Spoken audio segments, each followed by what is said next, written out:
The National Association of Home Builders Housing Market Index falling today by a full point, reaching the record low in the 22-year history of that survey. The group also predicting that sales will keep falling through next year. They're blaming lenders, saying it's simply too tough for potential buyers to get a mortgage. Dani Babb, realtor extraordinaire and co-author of the book Finding Foreclosures, joins me now to fill us in on this. Dani, what do you make of that? Is it the lender's fault for not giving out enough mortgages? What's going on? No, I think this is an awful lot of hypocrisy, actually, since it's these same groups who blame the lenders for being too loose in the past and causing the mortgage crisis to begin with. So I think these people need to make up their minds. It is true that lenders are being a little bit more strict, in some cases a lot more strict, before they lend out money, particularly to entrepreneurs that would have had stated income loans in the past. But this is good for the market in the long term because that's one of the contributing factors to what created the bubble in the first place. So really, the lenders are doing what they need to do to protect consumers in the long run. Do you see a bottom to this housing market yet? Now, by that I mean prices. Prices have come down a lot. In previously hot markets, they're down 20–30%. Is that the bottom? Yeah.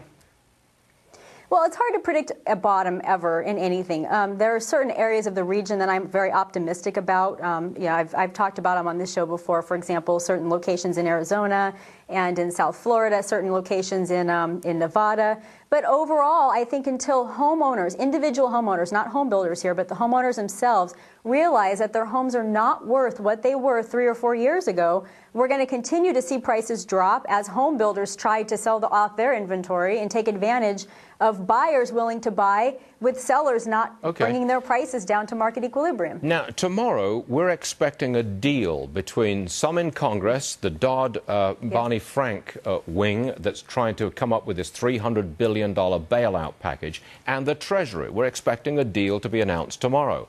Do you think that that deal, and if it goes forward, this legislation, do you think that would help the housing market?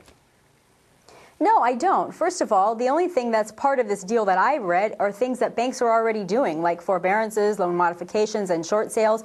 They're doing those already today. And second of all, people seem to forget that when the government starts to regulate these things and put mandates on lenders, that money, that cost gets passed off to someone. In this case, who? Probably the consumer. The same very people that we're trying to help with all of these programs. The government needs to stay out of this and let buyers, sellers, and banks do their thing. So you want the pain. You want an immediate furthering of the pain. The homeowners take some pain, the banks take some pain, but we wash this out, prices come down more sharply, and we reach a bottom. That's what you want.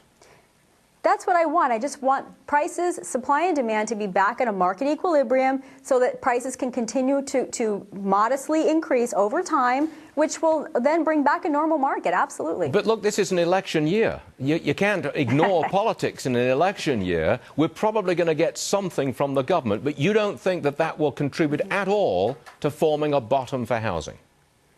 No, the only thing it's going to contribute to is adding costs that are going to be passed off to homeowners and home buyers and home sellers anyway. And it's also going to make the politicians look pretty foolish in the eyes of economists and analysts that they're creating packages that really aren't helping anybody and are costing everybody. And also, in addition to all this, Stuart, people seem to be forgetting about the 95% plus of homeowners that are actually paying on time and are going to be paying through additional costs because of packages like this. It's a fair point, Dani Babb, but I suggest you never ever stand for public office because they'll demagogue you to death.